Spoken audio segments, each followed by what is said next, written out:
Hello.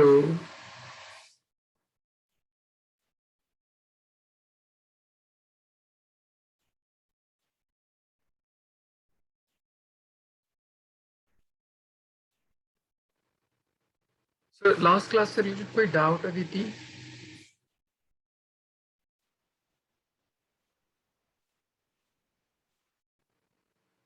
तो आज हम एक न्यू टॉपिक पढ़ना शुरू करते हैं, ग्रेविटेशन।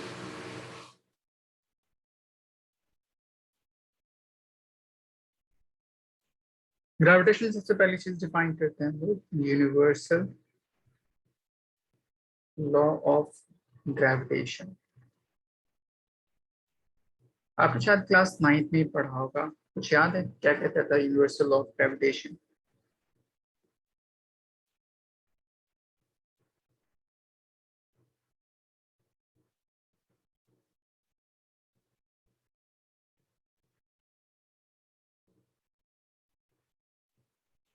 देखिए, कहता है कोई भी दो पॉइंट मास ले लीजिए। अगर मेरे पास एक पॉइंट मास यहाँ पे, उसको मैंने m1 ले लिया। कोई दूसरा पॉइंट मास यहाँ पे, उसको मैंने m2 ले लिया। सपोज दोनों के बीच में सेपरेशन यहाँ से यहाँ तक अगर r है, और ये दोनों पॉइंट मासेस वैक्यूम में प्लेस्ड हैं, सपोज कर लीजिए।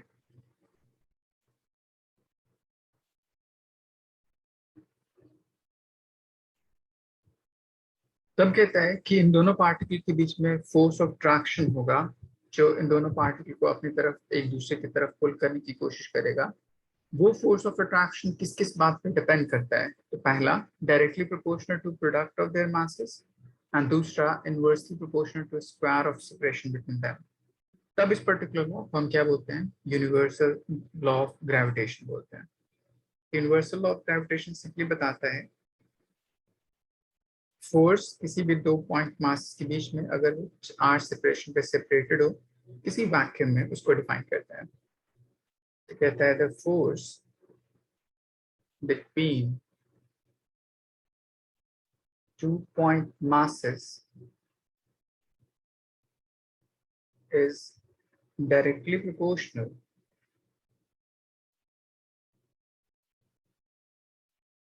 to the product of masses and inversely proportional to the square of their separation.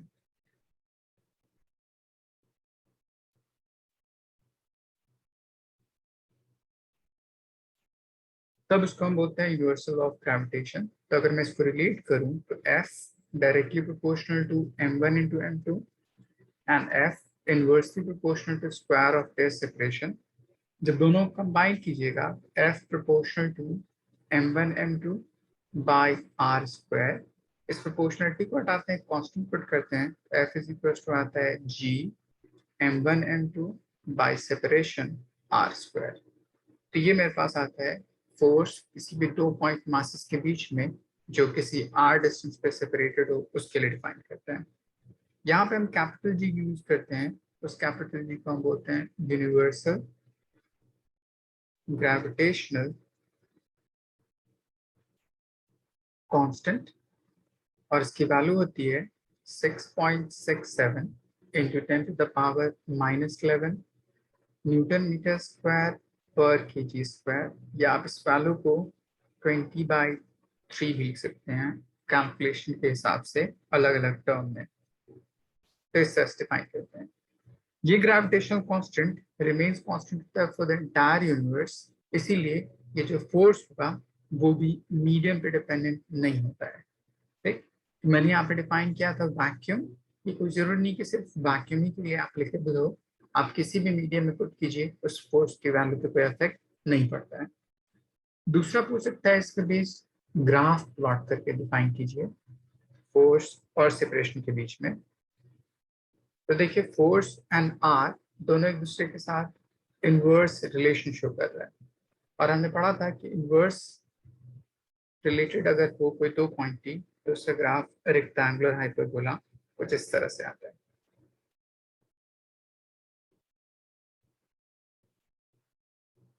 यहाँ तक कोई डाउट अदिति?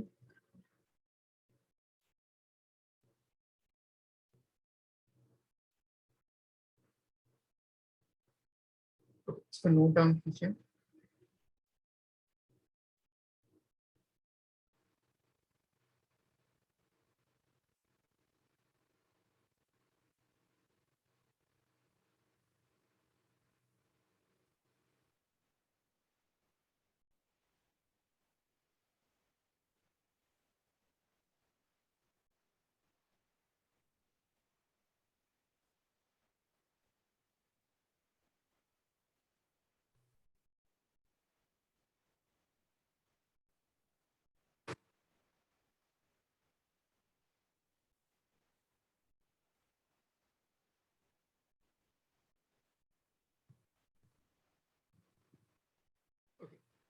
अब इसके बाद ये जो हमने सिंपली फोर्स डिफाइन किया किसी भी 2 पॉइंट मास के लिए, इस फोर्स की अपनी कुछ प्रॉपर्टी होगी। तो प्रॉपर्टी क्या क्या होती है वो डिफाइन करते हैं। तो नेक्स्ट डिफाइन करते हैं प्रॉपर्टी ऑफ ग्रेविटेशनल फोर्स। पहला कि जो फोर्स होता है, क्योंकि मेरे पास मास सिंगल नेचर का एग्जिस्ट करता है, हमने ये नहीं पढ़ा था कि मास पॉजिटिव मास हो सकता है, नेगेटिव मास होता है, ऐसा कुछ एग्जिस्ट नहीं करता।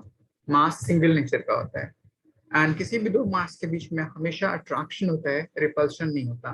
तो पहली property, it is always attractive in nature.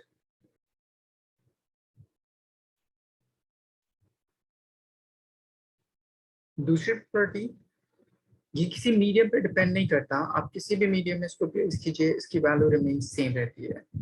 तो आप बोलिएगा it is independent of medium of surrounding.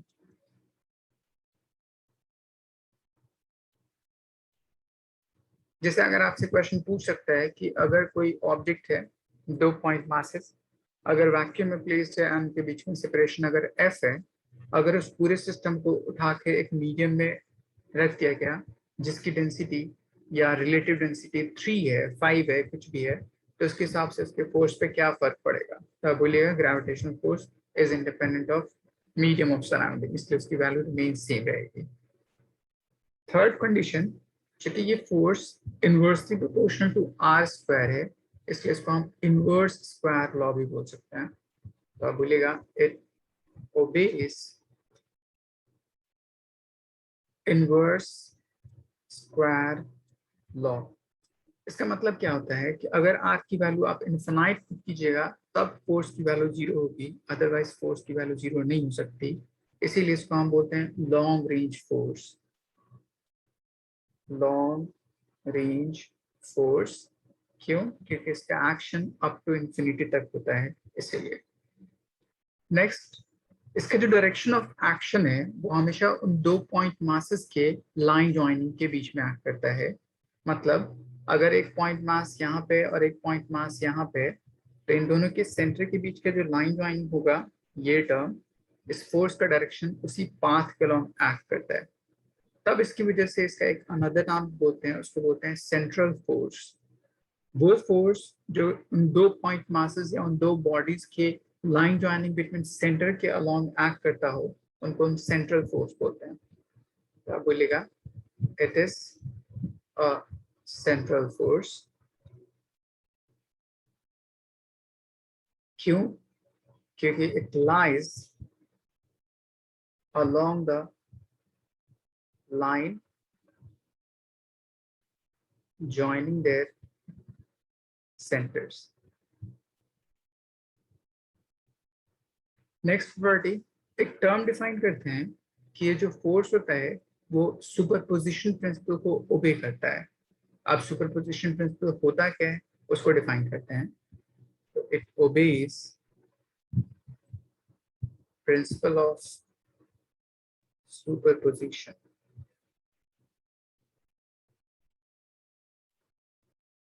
पहले आप इतना नोट डाउन कीजिए, फिर मैं आपको बताता हूँ प्रिंसिपल ऑफ सुपरपोजिशन होता क्या है एंड इसके बेस पे एप्लीकेशन क्या क्या होती है। आलिया, आप थोड़ा लेट हो गई। यस सर, सॉरी सर, मैं बाहर जस्ट आई हूँ। अच्छा अच्छा अच्छा, मैंने अभी एक पेज ये पढ़ा है, आप स्क्रीनशॉट ले लीजिए।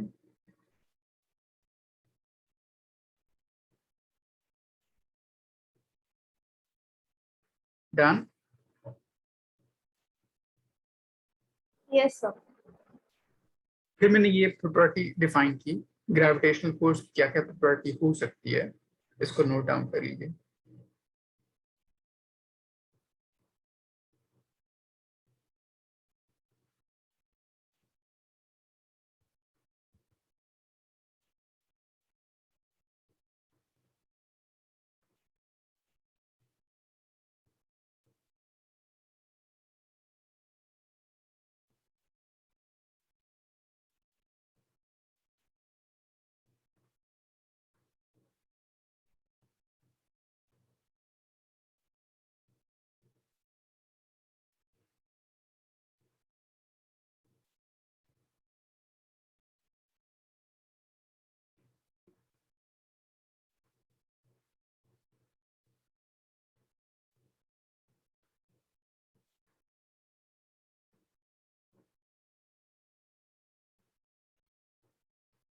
आलिया लिखिए आपने। So बस एक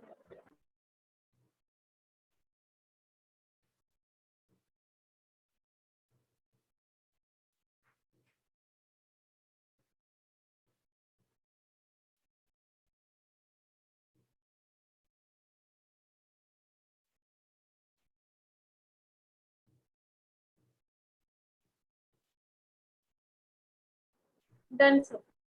ओके, अब इसके बेस पे हम टर्म डिफाइन करते हैं। पहला, इस ग्रेविटेशनल फोर्स को अगर मुझे वेक्टर फॉर्म में अगर कैलकुलेट करना हो तब कैसे कैलकुलेट करते हैं किसी भी 2 पॉइंट मास के लिए, एंड देन उसके बेस पे सुपरपोजिशन प्रिंसिपल होता क्या है मैं उसको डिस्क्राइब करता हूँ।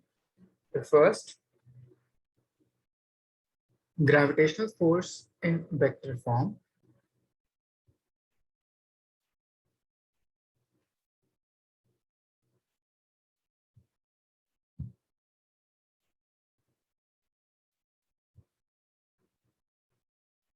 सपोज कर लीजिए आपके पास ये कोऑर्डिनेट एक्सिस मैंने ड्रॉ कर दिया, और वहां पे कोई भी 2 पॉइंट मासेस अगर रखे हैं स्पेस में, एक पॉइंट मास किसी इस पॉइंट पे एंड कोई एक दूसरा पॉइंट मास किसी इस पॉइंट पे, तो उनके बीच में line join there path force act करता होगा यहाँ से यहाँ तक मासेस के बीच में। सपोज कर लीजिए आपके पास एक मास यहाँ पे, इसको मैंने कहा m1, एक मेरे पास पॉइंट मास यहाँ पे, इसको मैंने कहा m2। वो दोनों पार्टिकल जिस पॉइंट पे हैं उनका पोजीशन वेक्टर होगा यहाँ से यहाँ तक, तो इसको बोल सकता हूँ r1 एंड इसको बोल सकता हूँ r2। तो अगर मुझे फोर्स कैलकुलेट करना है इस पॉइंट मास m1 के ऊपर ड्यू टू m2, तो उसका जो डायरेक्शन ऑफ एक्शन होगा वो इस लाइन के अकॉर्डिंग, क्योंकि gravitational force attractive in nature होता है तो अपनी तरफ पुल करने की कोशिश करेगा, तो इसको बोलूंगा force on one due to two. मतलब ये फोर्स किस पे अप्लाइड हुआ, वन पे, किसकी वजह से, टू की वजह से। तो मैं यहाँ डिफाइन करूं, force on point mass m1 due to m2। तो इसको डिफाइन करते हैं, force on 1/2 in vector form is equals to कितना हो सकता है। फोर्स के लिए 2 डिफरेंट कंपोनेंट होने चाहिए, एक मैग्नीट्यूड कितना है एंड दूसरा उसका डायरेक्शन कितना है। मैग्नीट्यूड के लिए हमने जो पीछे सॉल्व किया था, g product of their masses by separation उसका स्क्वायर। तो मैं इस सेपरेशन के लिए मैं आपको एक तरीका सिखाता हूँ। आपके पास एक वेक्टर ये है, इसको मैंने कहा r1, एक वेक्टर ये है r2, और एक वेक्टर इन दोनों को ज्वाइन कर रहा है एक पॉइंट से दूसरे पॉइंट तक ये। अगर मैं इसका डायरेक्शन लेना चाहूँ किस डायरेक्शन में हो सकता है, इसको आप बोल दीजिए r1, इसको आप बोल दीजिए r2, ठीक है। एंड इसका डायरेक्शन कहाँ से कहाँ तक होगा वो कैसे डिस्क्राइब किया जाए एंड उसका कैसे हो सकता है, देखिए। अगर मैं एक एरो ड्रॉ करूँ इस पॉइंट पे इस डायरेक्शन में, या मैं एक एरो ड्रॉ करूँ इस डायरेक्शन में, तो इस एरो का टिप जिस पॉइंट को टच करता है वो फाइनल को डिफाइन करता है, और इस एरो का टेल जिस पॉइंट को टच करता है वो इनिशियल को डिफाइन करता है। तब इस पर्टिकुलर वेक्टर को हम लिख सकते हैं r12, और इस पर्टिकुलर वेक्टर को लिख सकते हैं r21। आई बात समझ? अदिति ये समझ आया? ये मैं रिप्रेजेंटेशन हमने वेक्टर टर्म में पढ़ा था। आगे आपको समझ आया? Yes, sir. अब इसके बेस पे अगर मैं पूछूंगा कि R1 R2 के रिस्पेक्ट में अगर मुझे R12 कैलकुलेट करना हो या R21 कैलकुलेट करना हो, तो हमने वहां पढ़ा था जब कोई भी एक वेक्टर टिप टू टिप को ज्वाइन करता है तो डिफरेंस को डिफाइन करता है, मतलब उन दोनों पोजीशन वेक्टर के डिफरेंस के इक्वल होता है। तो उसके बिहाफ पे अगर मैं इसको लिखना चाहूँ तो देखिए कैसे लिख सकता हूँ इसको। फर्स्ट, अगर आपको R12 ये चाहिए तो इसका फर्स्ट पॉइंट 1 है, सेकंड पॉइंट 2 है, तो इसका मतलब होगा position vector R1 and position vector R2 उनका डिफरेंस। सिमिलरली अगर आपको R21 चाहिए तो इसका मतलब होगा position vector R2 minus position vector R1, इस तरह से।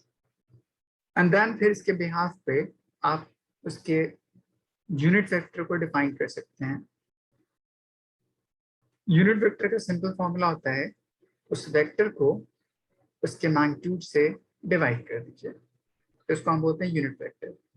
तो अब मैं अगर कैलकुलेट करूं उस पर्टिकुलर फोर्स में कि इस पॉइंट पे फोर्स अप्लाई किया गया इस मास की वजह से, तो इस डायरेक्शन ऑफ फोर्स का डायरेक्शन किसकी तरफ है, R12 की तरफ या R21 की तरफ? आलिया बताइए। तो एक बार वापस रिपीट कर दीजिए। ये जो फोर्स दिख रहा है आपको F12, उसका जो डायरेक्शन है वो R12 की तरफ है या R21 की तरफ है? Sir R2 R21।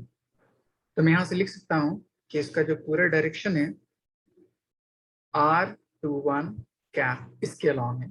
Magnitude wise अगर मैं यहाँ से यहाँ तक डिस्टेंस लूँ, यहाँ से यहाँ तक डिस्टेंस लूँ, सेम ही एक्ट करेगा। तो आप इसको R12 इसका स्क्वायर ले लीजिए। अब देखिए ये यूनिट वेक्टर इसके नोटेशन से डिफरेंट है। हमने ये पढ़ा था कि यूनिट वेक्टर अगर ऑपोजिट डायरेक्शन में हो तो बस साइन चेंज कर देते हैं। तो यहाँ पे अगर R21 है तो मुझे R12 अगर पुट करना होता तो यहाँ पे नेगेटिव साइन मल्टीप्लाई करना होता। तब मैं लिख सकता हूँ F12 vector is equals to minus G M1 M2 by separation R12 का स्क्वायर टाइम्स R12 कैप, और मैंने यहाँ पे एक नेगेटिव साइन पुट कर दिया। अब देखिए फोर्स का नोटेशन एंड इसके यूनिट वेक्टर का नोटेशन सेम सेम हो गया। तब देखिए यहाँ पे एक नेगेटिव साइन आ गया, इसका मतलब होगा कि अगर आपको फोर्स की वैल्यू नेगेटिव आती है इट मींस कि वो हमेशा अट्रैक्टिव नेचर होगा। आई बात समझ? Okay sir. तो इस तरह से हमने डिफाइन कर दिया कि ग्रेविटेशनल फोर्स क्या होता है, अट्रैक्टिव नेचर का होता है। सिमिलरली अगर आप दूसरे वाले पॉइंट फोर्स के ऊपर कैलकुलेट कीजिएगा, फोर्स ऑन 2/1, तो इसकी वैल्यू आ जाएगी G M2 M1 लिख सकते हैं डिवाइड बाय सेपरेशन R21 उसका square and whole multiplied by unit vector. तो इस पॉइंट पे जो वेक्टर होगा जो डायरेक्शन डिफाइन करता होगा वो उसके ऑपोजिट डायरेक्शन में जाने की कोशिश करता होगा। मतलब यहाँ पे जो इस पॉइंट पे फोर्स एक्ट करता होगा वो इस डायरेक्शन में, तो इसको बोलूंगा फोर्स ऑन 2/1। इसका जो डायरेक्शन है वो R12 की तरफ है, ठीक। तो इसके लिए अगर मैं यूज करूंगा तो माइनस ऑफ R21 क्या, ऐसे लिख सकते हैं। और अगर आप इस टर्म को रिवर्स करिएगा तो मैं इस टर्म को ऐसे भी लिख सकता हूँ, माइनस इस पूरी क्वांटिटी से एक मैग्नीट्यूड है, मैग्नीट्यूड वाइज ये टर्म एंड मैग्नीट्यूड वाइज ये टर्म दोनों आपस में इक्वल है, तो इसको मैं ऐसे लिख सकता हूँ G M1 M2 by separation R12 का स्क्वायर। अगर आप इसको कन्वर्ट कर दीजिए R12 में तो यहाँ पे टर्म पॉजिटिव हो जाएगा इस तरह, तो मैं लिख सकता हूँ R12 कैप।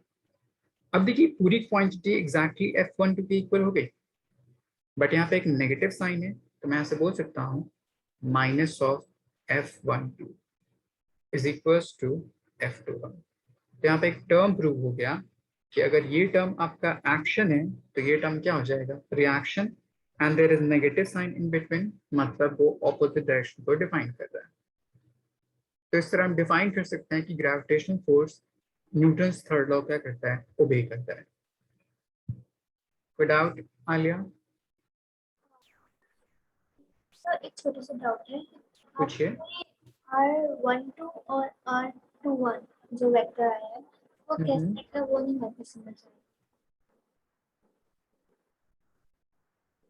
यूनिट वेक्टर हम जब डिफाइन करते हैं डायरेक्शन के बेस पे, तो मैंने वो डिफाइन किया कि R12 cap minus of R21 cap इसके इक्वल है। कैसे? Direction wise. देखिए R12 का डायरेक्शन किसकी तरफ है, इधर की तरफ है, दिख रहा है? ये समझे, यही पूछना था कि R21 इस तरफ क्यों है, इसके जो हमने डायग्राम बनाया है उसमें R21 अच्छा, हाँ। कैसा है? कोई भी वेक्टर अगर एक टिप से दूसरी टिप तक अगर डिफाइन करता हो, तो उसका जो हेड जिस टिप को कनेक्ट करता है वो उसका फाइनल पॉइंट डिफाइन करता है। आई बात समझ? एंड उसका टेल जहां पे होता है वो इसके इनिशियल पॉइंट को डिफाइन करता है। Yes sir. तो इस तरह से मैंने इसको रिप्रेजेंट किया है। Okay sir. ओके, इसको नोट डाउन कर लीजिए।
Yes sir. तो ये सिंपली रिप्रेजेंटेशन है एंड इसके बेस पे आप यूनिट वेक्टर कैलकुलेट करके मल्टीप्लाई कर सकते हैं ताकि उस फोर्स को वेक्टर टर्म में कैलकुलेट किया जाए। तो अगर हमें टफ क्वेश्चन पूछता है तो आपको ये कैलकुलेट करने के लिए बोल सकते हैं ताकि आपको वेक्टर का रिलेशन पूछ सके, ये वेक्टर की नॉलेज आपके पास है या नहीं वो डिफाइन कर सके। एक नेक्स्ट टर्म होता है, उसको बोलते हैं सुपरपोजिशन प्रिंसिपल। सुपरपोजिशन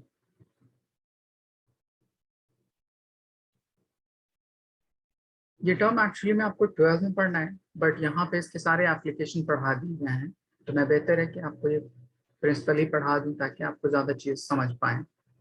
ये कहता है कि कोई भी एक स्पेस ले लीजिए, उसमें बहुत सारे पॉइंट मासेस ले लीजिए। उन सारे पॉइंट मासेस की वजह से किसी एक सिंगल पॉइंट मास के ऊपर फोर्स चेक करना है कि फोर्स कितना एक्ट करता होगा। तो मान लीजिए मेरे पास अलग अलग पॉइंट मासेस हैं, किसी इस पॉइंट पे, किसी इस पॉइंट पे,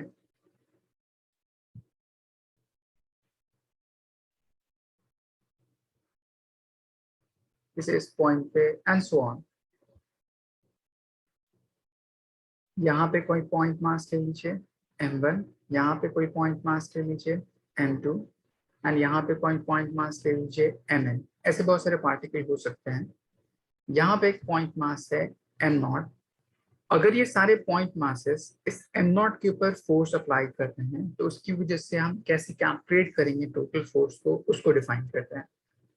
तो पहला स्टेटमेंट कहता है कि किसी भी दो पॉइंट मास के बीच में जो फोर्स होगा, जैसे ये फोर्स किसके किसके बीच में, m0 के ऊपर ड्यू टू m1, तो इसका डायरेक्शन कुछ इसकी तरफ होगा, force on m0 due to 1, ऐसे डिफाइन कर सकते हैं।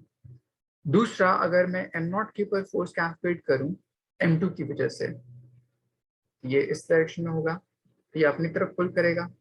इसी तरह mn मास अपनी तरफ पुल करेगा इस पर्टिकुलर फोर्स को।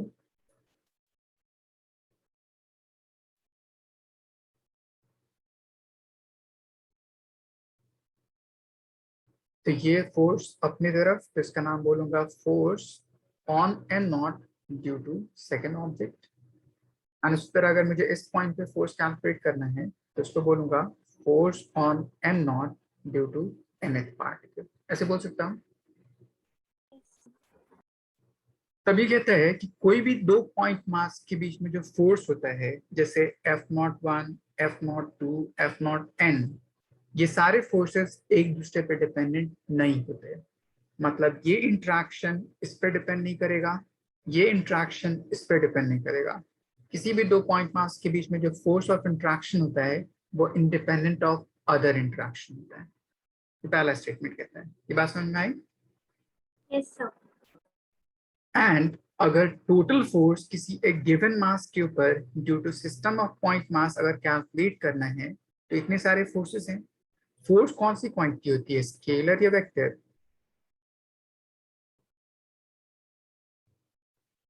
फोर्स वेक्टर क्वांटिटी होती है। तो जब कभी भी हमें एक सिस्टम के लिए कैलकुलेट करना है, सम करना है, तो स्केलर क्वांटिटी को अलजेब्राइक सम करते हैं एंड वेक्टर क्वांटिटी को वेक्टर सम करते हैं। तो कहता है कि टोटल फोर्स अगर आपको m0 के ऊपर कैलकुलेट करना है तो उन सारे इंडिविजुअल फोर्सेस के वेक्टर सम को ले लीजिए, वो आपको रिजल्टेंट फोर्स बता देगा। आई बात समझ? Yes sir. तो फर्स्ट स्टेटमेंट यहां से डिफाइन करते हैं सुपरपोजिशन प्रिंसिपल के बेस पे। कहता है the force between any 2-point mass is independent of force due to other masses. And दूसरा statement, the net force on a particular mass,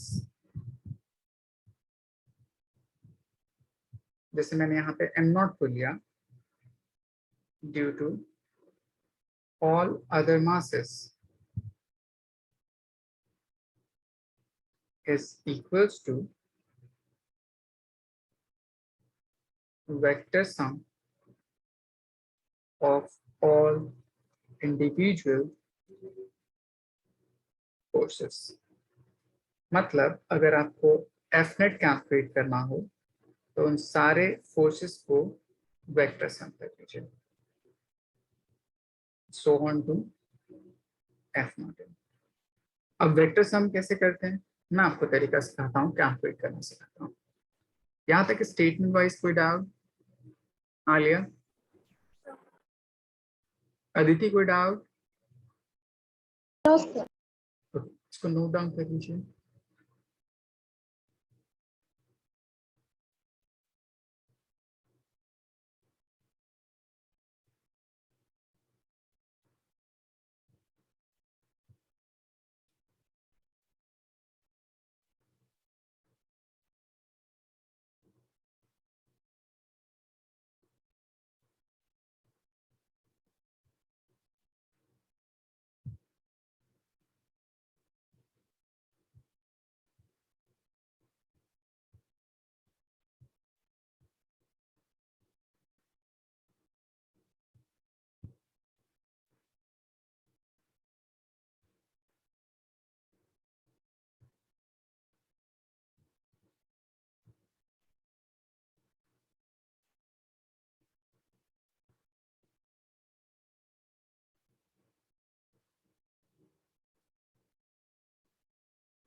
done sir.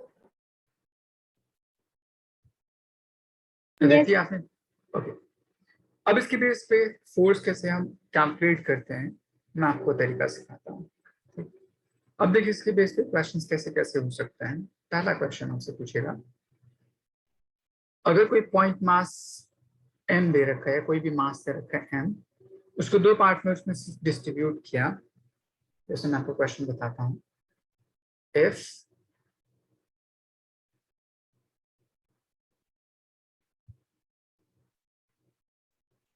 a body of mass m split up into m and m minus m,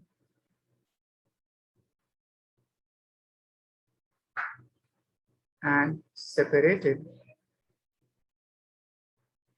at d distance apart, find relation between m and capital M to have maximum force between them. मतलब ये कहा कि कोई भी एक object ले लिए, इसका मास कुछ m है, इस तरह इसको दो पार्ट में ब्रेक किया गया। तो एक का मास m, दूसरे का मास m माइनस m। तो उस छोटे से मास विद बड़े से मास में क्या रिलेशन होना चाहिए to have maximum force in between them? तो इस मास की वैल्यू कैपिटल M है, इस मास की वैल्यू स्मॉल m, और इस मास की value m minus m, and दोनों के बीच का सेपरेशन यहाँ से यहाँ तक कितना है, d। तब बोलता है कि उनके बीच में क्या रिलेशन होगा टू हैव मैक्सिमम फोर्स। तो पहले मैं फोर्स कैलकुलेट करता हूँ। फोर्स का सिंपल फॉर्मूला होता है G into product of masses by separation उसका स्क्वायर। ऐसा होता है। हमने पीछे पढ़ा था कोई भी फंक्शन मैक्सिमम और मिनिमम होने की कंडीशन क्या होती है। अदिति कुछ याद है?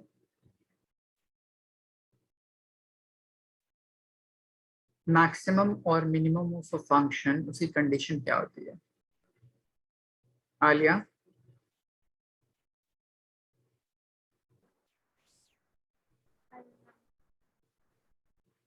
वहां पे था कि differentiation of the function should be zero.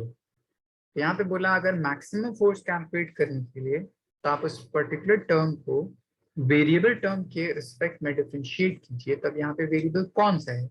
Capital G constant है, डिस्टेंस कांस्टेंट है, कैपिटल एम कांस्टेंट है। तो स्मॉल एम जो ब्रेक किया गया वो वेरिएबल की तरह बिहेव करता होगा। तो आप उसके टर्म में डिफरेंशिएट कर दीजिए and put it to zero. तब आप ये लिखिएगा यहाँ पे, for maximum force differentiation of force with respect to m should be zero। Differentiate कीजिए इस टर्म को, जीरो की इक्वल पुट कर दीजिए, देखिए m की वैल्यू कितनी आती है। और दीदी क्वेश्चन समझ आया? आलिया आपको समझ में आया? ओके, सॉल्व करने की कोशिश कीजिए, डिफरेंशिएट हो जाएगा ना।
आप इसको इस तरह से लिख लीजिए, f is equals to g upon D square bracket mm minus m square. तब इसको आप डिफरेंशिएट कीजिए।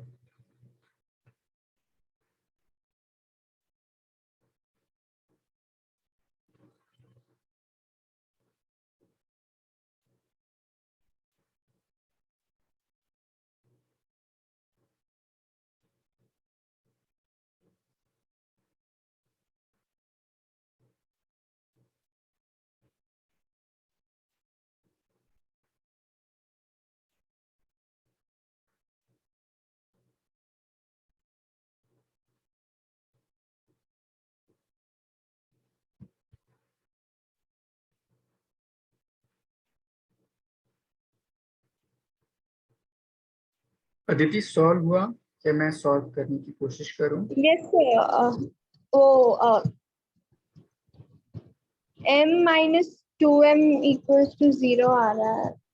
फिर उसको जीरो पुट करके उसको रीअरेंज कीजिए, देखिए m की वैल्यू कितनी आती है। यस सर, m by 2 आ रहा है, capital M by 2 small m। Good, सही है। आलिया आपसे सॉल्व हुआ? हम सब कर रहे हैं बस एक मिनट। ओके।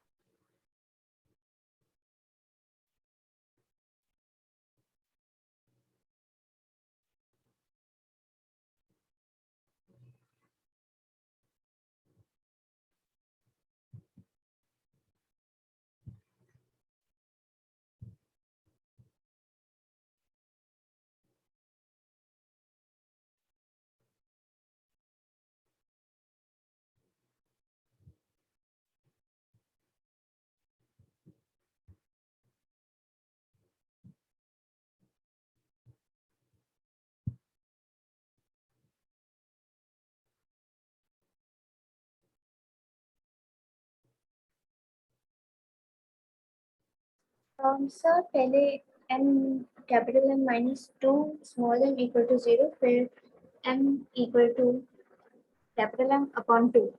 गुड। तो आपका जो रिलेशन है इसको सॉल्व करने के बाद small m is equals to capital M by 2, मतलब अगर हाफ ऑफ डिस्ट्रीब्यूशन हो उन मास का तो फोर्स की वैल्यू क्या आ सकती है? मैक्सिमम हो सकती है। मुझे कैसे पता चले कि वो फोर्स मैक्सिमम आए? तो हम क्या करते हैं, सेकंड डिफरेंशिएट करते हैं। तो देखिए, आपने एक बार डिफरेंशिएट किया होगा तो आपकी वैल्यू आई होगी g अपॉन डी स्क्वायर। यहाँ पे आया होगा कैपिटल M और यहाँ पे आया होगा -2। इसको जीरो को भी पुट किया तो उसके बेस पे आपको यहाँ से m की वैल्यू कैपिटल M बाई 2 आ गई। इसको एक बार और अगर डिफरेंशिएट कीजिएगा सेकंड डेरिवेटिव, तब देखिए कितना आता है, g upon D square, capital M उसका डिफरेंशिएशन 0 और -2m का डिफरेंशिएशन -2। तो ये पूरी वैल्यू कितनी हो जाती है? -2 times g by D square, कुछ ऐसा आता है, नेगेटिव आता है। तो हमने पढ़ा था कि अगर second derivative of the function negative आए, इट मींस जो फंक्शन है वो क्या होगा? मैक्सिमम होगा। ऐसा पढ़ा था ना?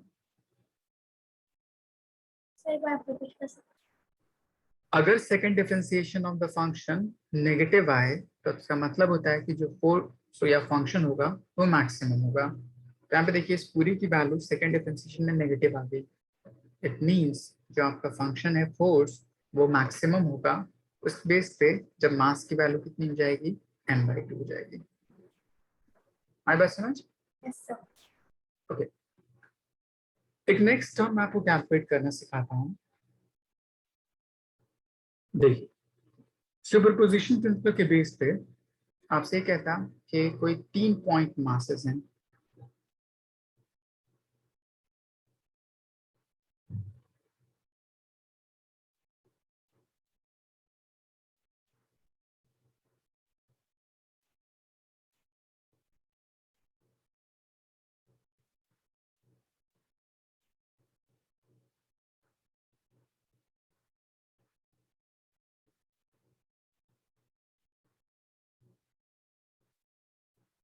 यहाँ पे पॉइंट मास मान लीजिए m, यहाँ पे पॉइंट मास मान लीजिए m, और यहाँ पे पॉइंट मास मान लीजिए m। अगर ये 3 पॉइंट मासेस हैं, तीनों इक्विलेटरल ट्रायंगल के वर्टेक्स पे प्लेस्ड हैं, तो क्या होगा? तीनों एक दूसरे को अट्रैक्ट करने की कोशिश करता होगा। तो मुझे किसी भी एक पर्टिकुलर मास के ऊपर due to rest of the 2 masses मुझे फोर्स कैलकुलेट करना है, कितना होगा। पहला काम ये कैलकुलेट करना है। तो क्वेश्चन कहता है if 3 identical point masses are placed on vertex of an equilateral triangle,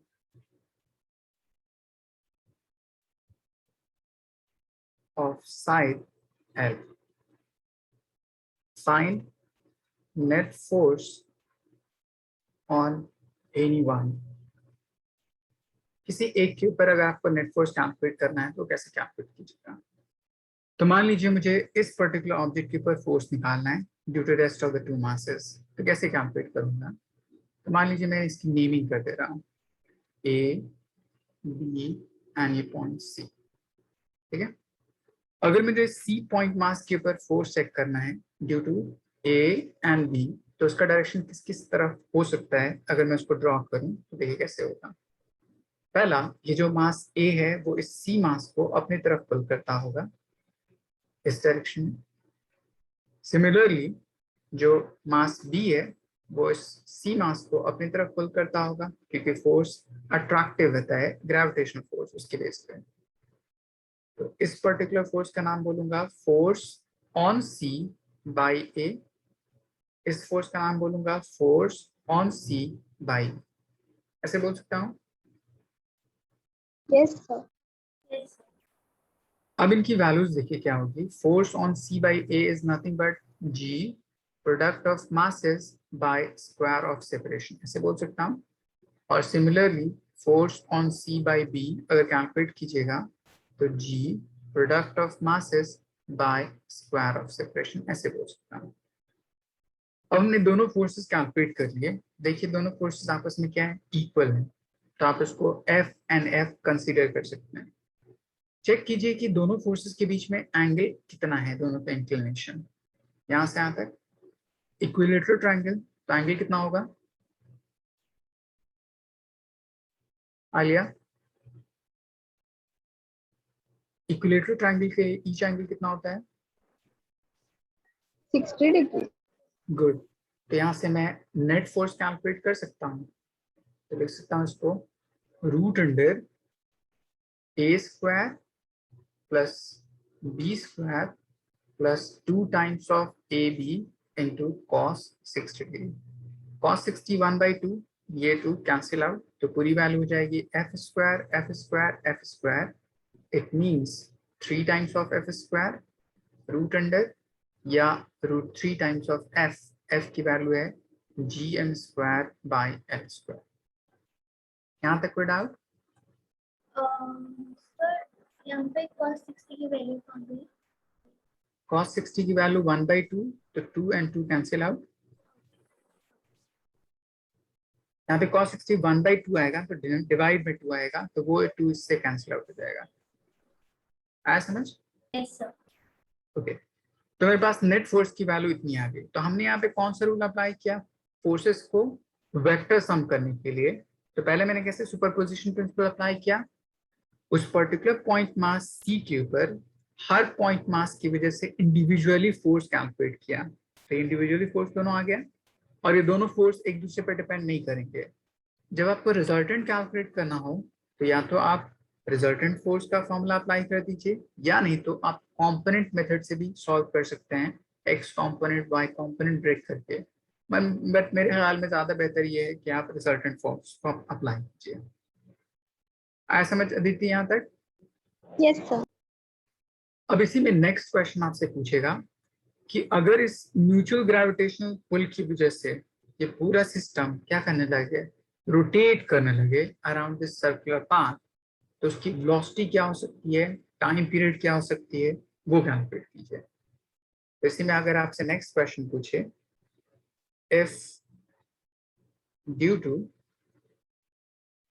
mutual gravitational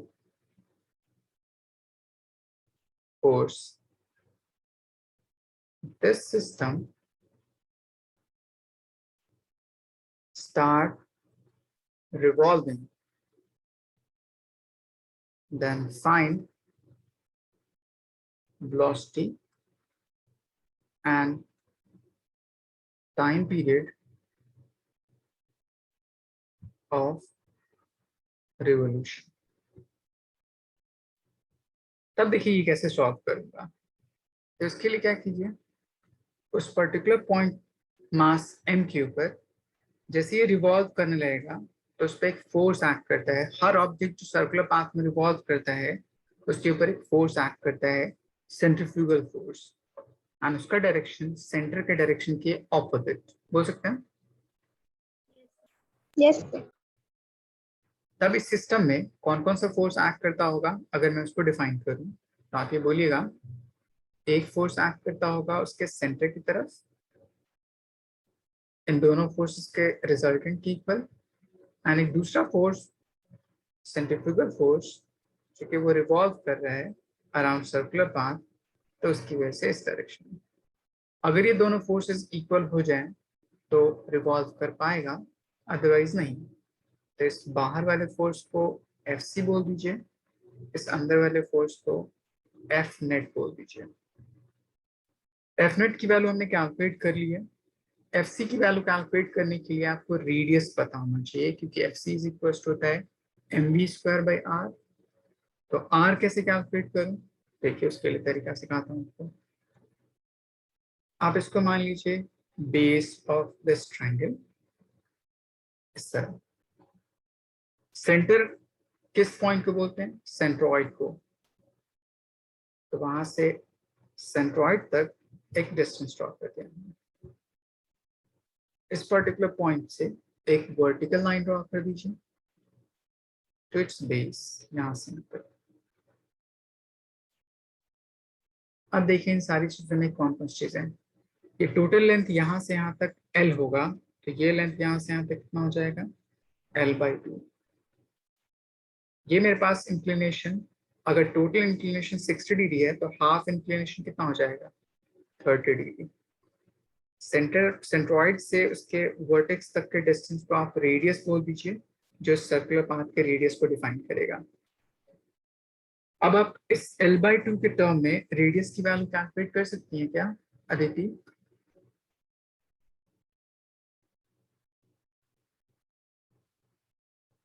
L/2 पता है, थीटा पता है, R कैलकुलेट कर सकते हैं आलिया? देखिए कोई ट्रिग्नोमेट्रिक रेशियो जो इन एंगल के रेस्पेक्ट में उन दोनों को रिलेट कर सकता हो, याद है?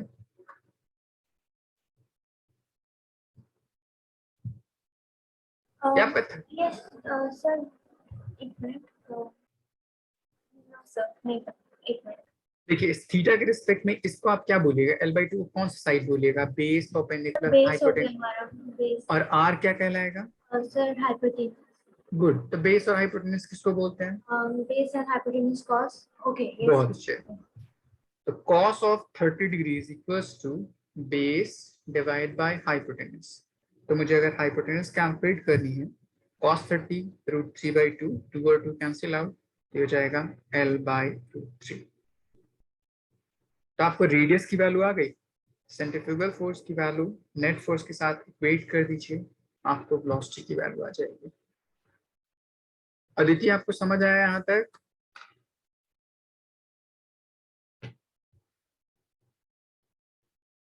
इसको नोट डाउन कीजिए एंड बी की वैल्यू कितनी आती है सॉल्व कीजिए।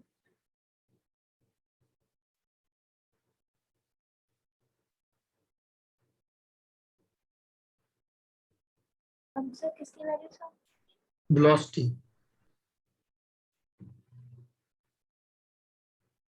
पहले आप वेलोसिटी निकालिए, उसके बाद मैं टाइम पीरियड निकालना सिखाता हूँ।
सॉल्व हुआ?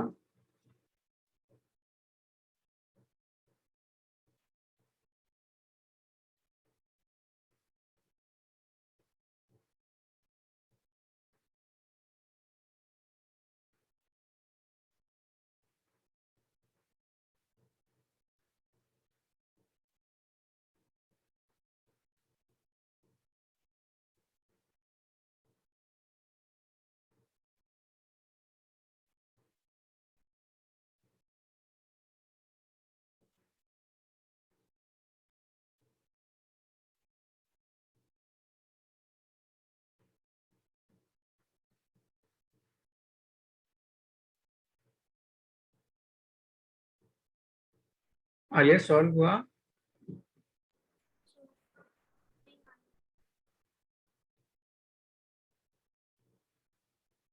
ऊपर वाला लिख लिया आप लोगों ने?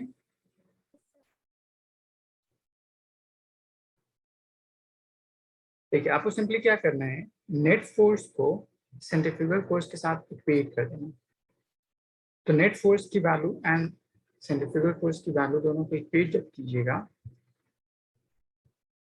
तो इसके बेस पे आ जाएगा n times of v square by r और इसकी वैल्यू हो जाएगी √3 times gm square by l square.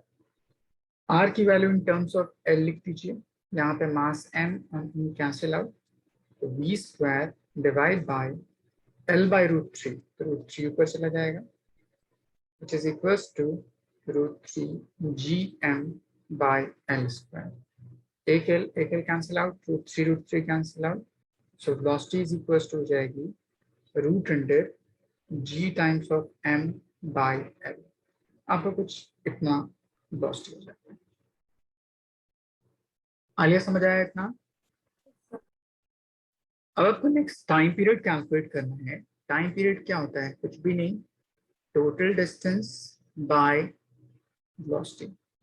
Radius की वैल्यू पता है, वेलोसिटी की वैल्यू पता है, दोनों को पुट कर दीजिएगा, हो जाएगा 2 पाई। आर की वैल्यू कितनी है? l by √3 divide by velocity की वैल्यू कितनी है? √g times of m by l। तो अगर मैं इस पूरे टर्म को रूट के अंदर ले लूँ तो हो जाएगा √, बाहर में ये l है, जब इनसाइड रूट जाएगा तो l स्क्वायर हो जाएगा, और पहले से मेरे पास l है, ये l cube divide by 3 times of gm is equals to time period, कुछ इतना हो जाएगा। समझ आया आलिया? Yes. अदिति समझ आया? Yes, sir. ओके।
मैं इस वे से क्वेश्चन देता हूँ कि अगर आपका 2 पॉइंट मास, एक पॉइंट मास यहाँ पे और एक पॉइंट मास यहाँ पे, अगर इस तरह सेपरेटेड है एंड उसके म्यूचुअल ग्रेविटेशन पुल की वजह से रोटेट करने लगा, तो उसमें वेलोसिटी कितनी होगी? सेम इसी तरह अगर स्क्वायर के साइड के ऊपर अगर प्लेस्ड है एंड सेम किसी म्यूचुअल ग्रेविटेशनल पुल की वजह से ये रोटेट करने लगा, तब उसकी वजह से वेलोसिटी कितनी होगी। तो आपको इन दोनों क्वेश्चन में सेम आंसर, सेम चीज कैलकुलेट करना है। Find velocity of revolving. इस क्वेश्चन को लिख लीजिए, होमवर्क में कीजिएगा। सर आप एक और बार क्वेश्चन समझाइए। जैसे हम पिछले मैंने एग्जाम्पल में 3 मासेस दिए थे, यहाँ पे 2 मासेस दे रखे हैं पहले एग्जाम्पल में।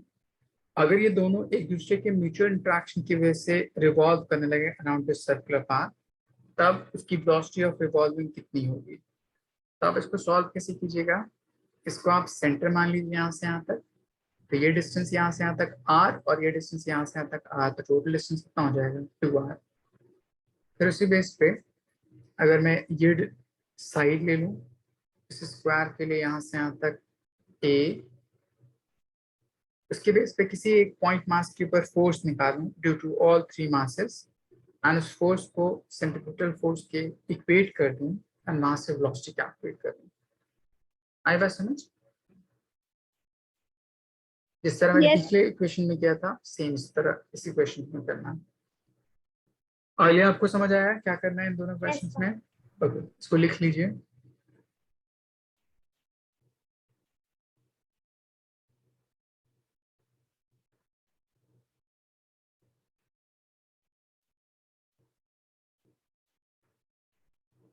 Yes, sir.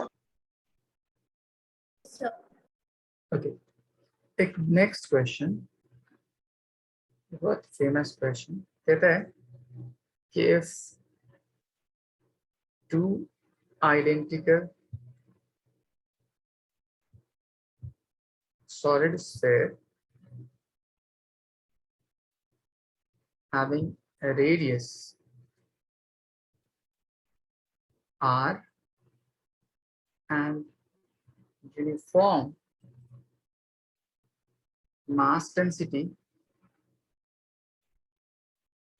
as rho are in contact.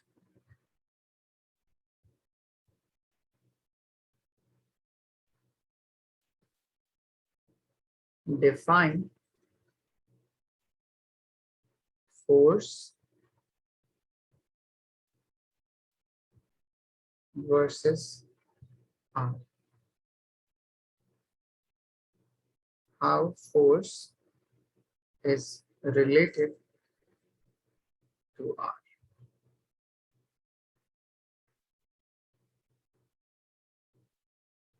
समझ आया? Yes, sir.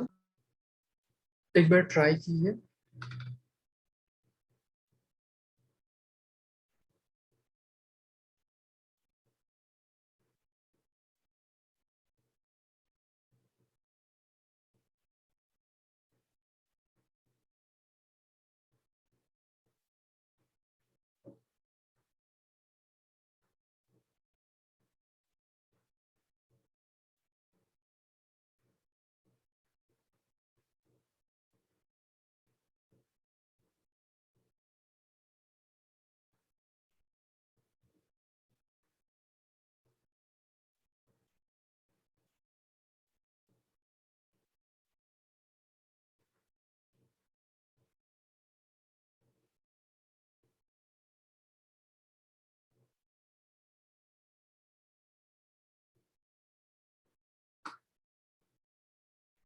तुक्का मारी, इन 4 ऑप्शंस में।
आगे सॉल्व हुआ।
देखिए मैं हिंट देता हूँ कैसे सॉल्व कीजिएगा।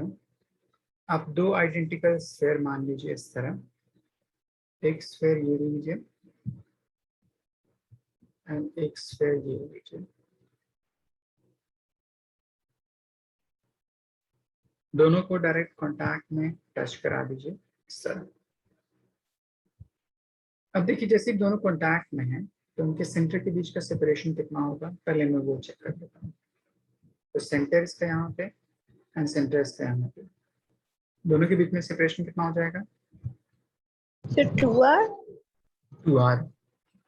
आपको फोर्स कैलकुलेट करना है। फोर्स का फॉर्मूला क्या होता है? G product of masses by square of separation means 2r उसका स्क्वायर।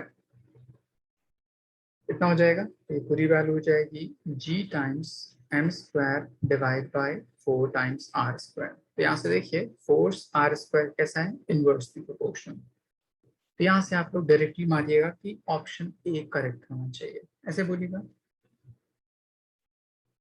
Yes. बट आपको कहीं पे भी इस क्वेश्चन में मेंशन नहीं है मास का, उसने यूनिफॉर्म डेंसिटी दे रखा है। तो आप कन्वर्ट कीजिए उस मास को डेंसिटी के टर्म में। तो चूंकि सॉलिड स्फीयर है, सॉलिड स्फीयर के लिए डेंसिटी इज इक्वल टू होता है मास अपॉन वॉल्यूम, ऐसे लिख सकते हैं। तो मास इज इक्वल टू क्या लिख सकता हूँ? 4/3 पाई रो टाइम्स आर क्यूब। इस वैल्यू को आप इस इक्वेशन में पुट कर दीजिए। तब ये टर्म मिल जाएगा कितना? G divide by 4 times of r square into m square. It means 16/9 pi square rho square into r to the power 6, ऐसे बोल सकता हूँ। Yes, sir. अब देखिए इसको सॉल्व कीजिएगा तो ये आ जाएगा 4 pi square into g divide by 9 rho square times r to the power 4। ये सारी चीजें कांस्टेंट है। यहाँ पे फोर्स किसके रिलेशन में आ गया?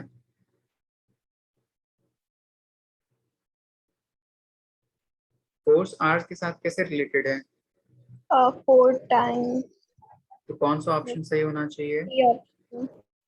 आया समझ? Yes, sir. आलिया समझ आया आपको? Yes, sir.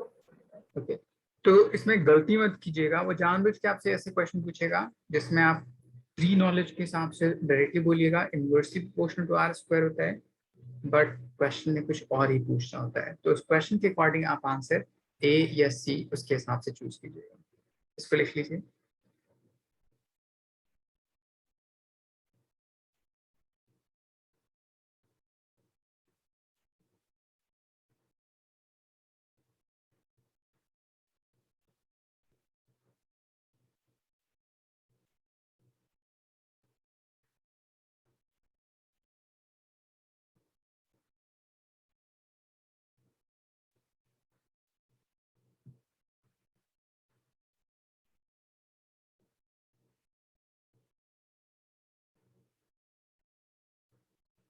Done, sir. Okay, Aditi लिख लिया आपने? Yes, sir.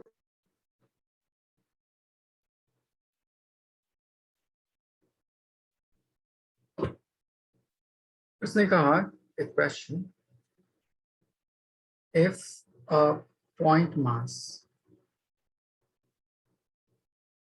m is attracted by a solid sphere of mass m and radius r separated at B is F. Now, a sphere of radius r by 2 is cut out, touching its boundary.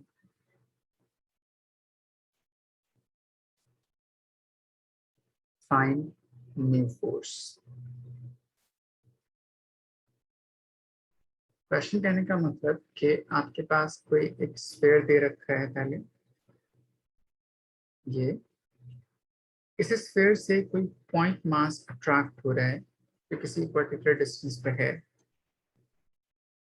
अगर मान लीजिए इसका axis अगर मैं draw करता हूँ, अब एक इस पॉइंट पे ऐसे एक्सिस है, इसके सेंटर से किसी भी एक पर्टिकुलर पॉइंट तक का डिस्टेंस दे रखा हो, डी डिस्टेंस पे कोई पॉइंट मास है वहां पे। अब कहता है कि उसमें से एक स्फीयर कट आउट करके निकाल लिया गया इसमें से,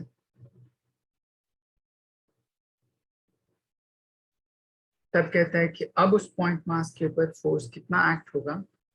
कैलकुलेट कीजिए।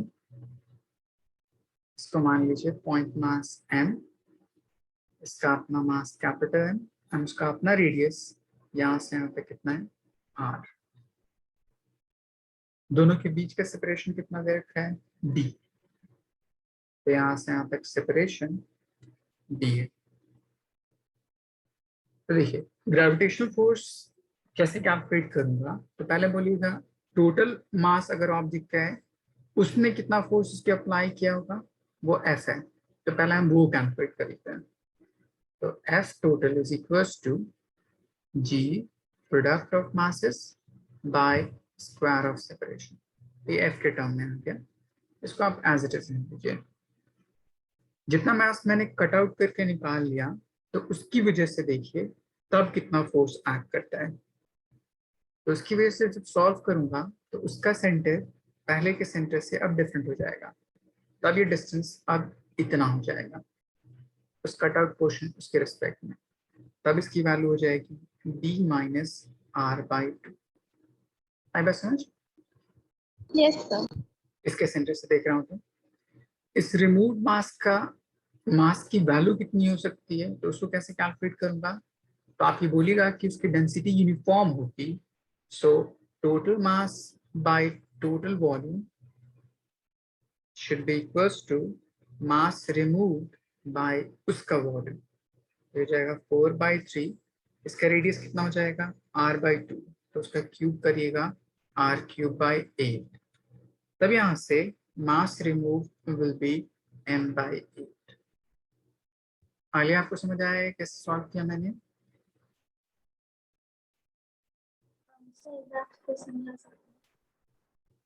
मैंने कहा कि उस अगर कंप्लीट मास अगर होता तो कितना फोर्स एक्सर्ट करता, तो उसके बेस पे मैं ऐसे सॉल्व कर लेता।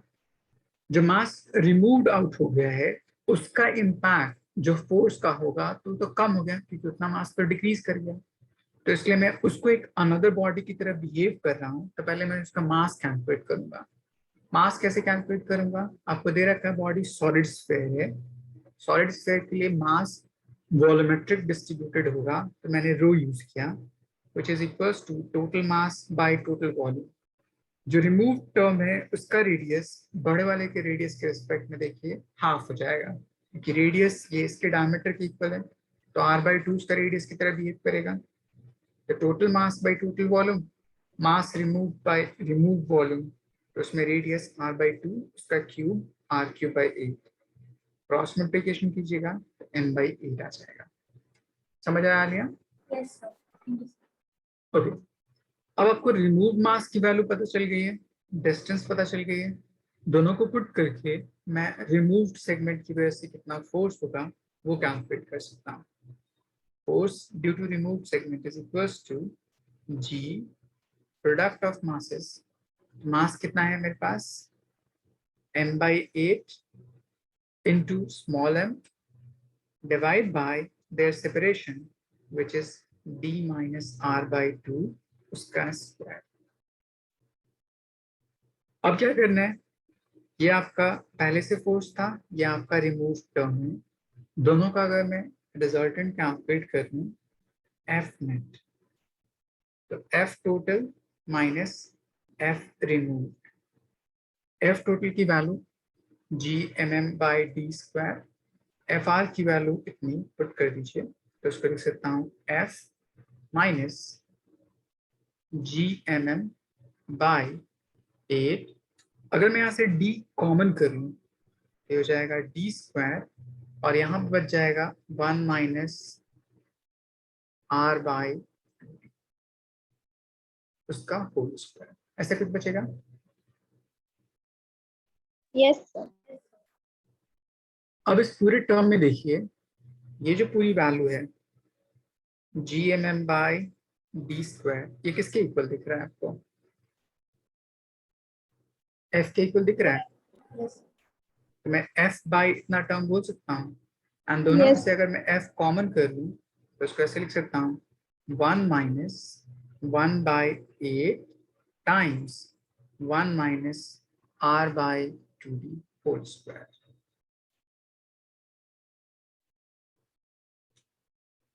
समझ आया Yes, कितना? sir. अब इस कॉन्सेप्ट की बेस पे आपको बहुत सारी चीजें पूछ सकते हैं, जैसे मैंने अभी कैलकुलेट किया फोर्स, वो आपसे पूछ सकता है पोटेंशियल निकालिए, वो आपसे पूछता है फील्ड कैलकुलेट कर लीजिए एंड सो ऑन। सब में सेम काम करेंगे, पहले टोटल बॉडी के लिए कैलकुलेट कर लेंगे, फिर रिमूव बॉडी के लिए कैलकुलेट कर लेंगे एंड दोनों को सब्ट्रैक्ट कर देंगे, आपका रिक्वायर्ड नेट की वैल्यू सॉल्व हो जाएगी। आया समझ? Yes, sir. इसको नोट डाउन कीजिए।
Yes, sir.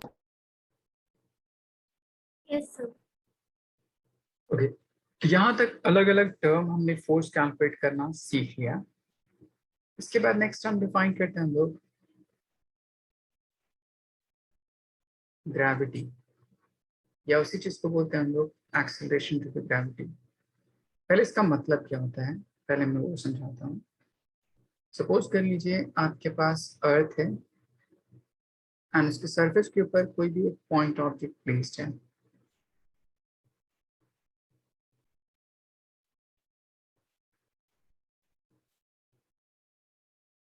सरफेस के ऊपर इस तरह से। अब दोनों के बीच में क्या होगा, अट्रैक्शन। तो ये ऑब्जेक्ट अर्थ को अपनी तरफ अट्रैक्ट करता होगा या अर्थ इस ऑब्जेक्ट को अपनी तरफ अट्रैक्ट करता होगा। दोनों के बीच का सेपरेशन चूंकि सरफेस ऑफ अर्थ पे है इसलिए r, तब दोनों के बीच में force F is equals to G product of masses by separation उसका स्क्वायर। तो इतना फोर्स ऑफ अट्रैक्शन दोनों के बीच में एक्ट होगा। अब इस फोर्स ऑफ अट्रैक्शन के बेस पे अगर मैं एक्सेलरेशन कैलकुलेट करने की कोशिश करूं, first acceleration of earth toward object and दूसरा acceleration of object toward earth. तो पहला एक्सेलरेशन ऑफ अर्थ कैलकुलेट करूं, which is equals to net force experienced by mass of earth. दूसरा एक्सेलरेशन ऑफ ऑब्जेक्ट कैलकुलेट करूं तो net force experienced divide by mass of object.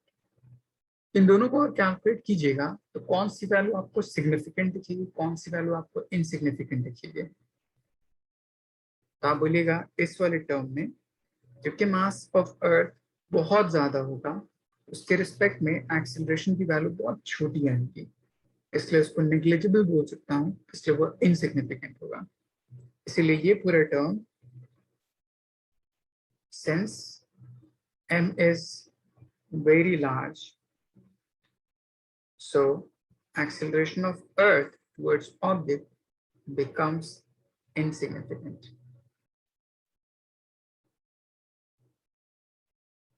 इसी वजह से आपसे क्वेश्चन पूछा जाता है कि हर ऑब्जेक्ट अर्थ की तरफ फॉल करता दिखाई देता है बट अर्थ उस ऑब्जेक्ट की तरफ फॉल करता क्यों नहीं दिखाई देता। तो इसका रीजन ये है क्योंकि अर्थ का एक्सेलरेशन टुवर्ड्स ऑब्जेक्ट बहुत छोटा होता है, इसलिए वो इनसिग्निफिकेंट की तरफ बिहेव करता है। नेक्स्ट, अगर मैं इसकी वैल्यू सॉल्व करूं, एक्सेलरेशन ऑफ ऑब्जेक्ट टुवर्ड्स अर्थ, उसकी वैल्यू पुट कर दीजिए gmm bye separation m times r square. m cancel out हो गया, ये मेरे पास वैल्यू आ गई gm बाय r स्क्वायर। इसी पर्टिकुलर टर्म को हम क्या बोलते हैं, ग्रेविटी और एक्सेलरेशन की ग्रेविटी। तो ग्रेविटी और एक्सेलरेशन जो ग्रेविटी होती क्या है, तो आप बोलिएगा वो एक्सेलरेशन जिससे हर ऑब्जेक्ट अर्थ के सेंटर की तरफ एक्सेलरेटेड हो, उस एक्सेलरेशन को एक्सेलरेशन ड्यू टू ग्रेविटी बोलते हैं। ये बात समझ में आई? Yes, sir. Yes. तब यहाँ से हम डिफाइन कर सकते हैं the acceleration with which all objects